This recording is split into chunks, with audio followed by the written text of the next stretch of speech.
Atlanta, and let me wish you a happy Food Truck Friday. Certainly Friday's always one of our favorite days of the week, but when you include a food truck, it just makes it all that much better.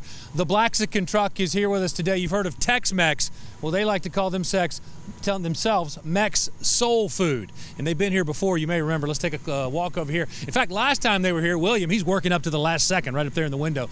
Last time they were here, I remember I tried the collard green quesadilla, and it was very good. So here comes William. You talk about literally hot off the press. This stuff is just coming out right now. William, how you doing, man? I'm good, man. Good to see you. Good to see you again. Good to see you again. Thanks for having us. Yeah, I love the concept once again. I know you get a lot of attention just because of the name and the concept, but tell me about, the idea behind this. The idea behind this was really bringing good food to Atlanta, something different. We know that Atlanta is home of the soul food here in the South, so that was a no-brainer. And then here in Atlanta, you can't go into a plaza and not find a Mexican restaurant anywhere. So we figured that was the best thing to do, was to combine those two very popular cuisines together. So that was the spirit behind the Blaxican. Were you the first to do that? Did you know of anyone else around the country doing that, or did you kind of coin this concept? Yeah, the term Blaxican is a term that's used out in L.A. and West Coast because of all of the interracial love going on between blacks and Mexicans out there. They kind of an urban slang word they use out there. So the food was something that people were doing, but not on this scale. Nobody was actually creating a restaurant and a food truck business with it.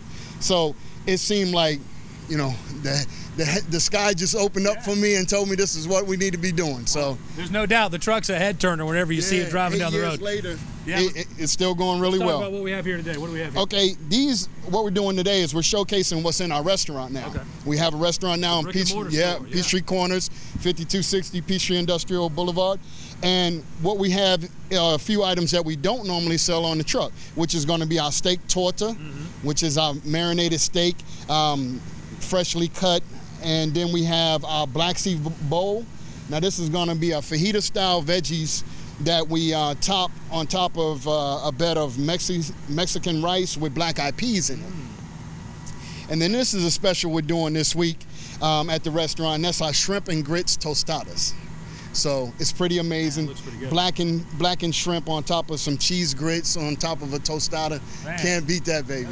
Can't beat that. Yeah. Are there a lot of big differences though between the brick and mortar store and what you guys offer on the truck? Well, yeah. There's we tried to stay true to our original because we had a nice following with the food truck, so we didn't want to deviate too much.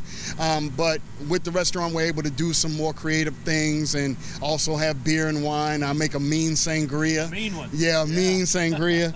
I have a lot of people come in and want me to bottle it up for them so they can take it home. So right. Yeah, so we're doing a lot of different things, man. We're really enjoying it.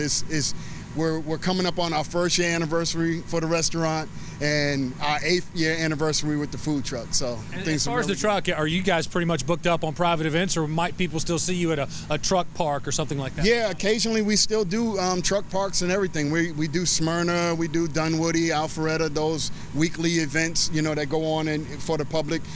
So yeah, we're still open to a lot of caterings. One of the things we're able to do now in the restaurant, we're unable to do on the food truck, is delivery catering. Right. So if you got a party of 30 and you want us to deliver a nice taco bar like a Willie's or a Moe's does, don't mean to plug my competitors, but similar to them, right. We do the same. That's cool. All right, I can only taste one. I'm leaning this way, but I'll go with whatever you say. Oh man, try the veggie bowl. Let me get a fork. Who's gonna say that? That means I'm gonna eat the shrimp and grits after, right? When I'm not on TV. Well, you know what?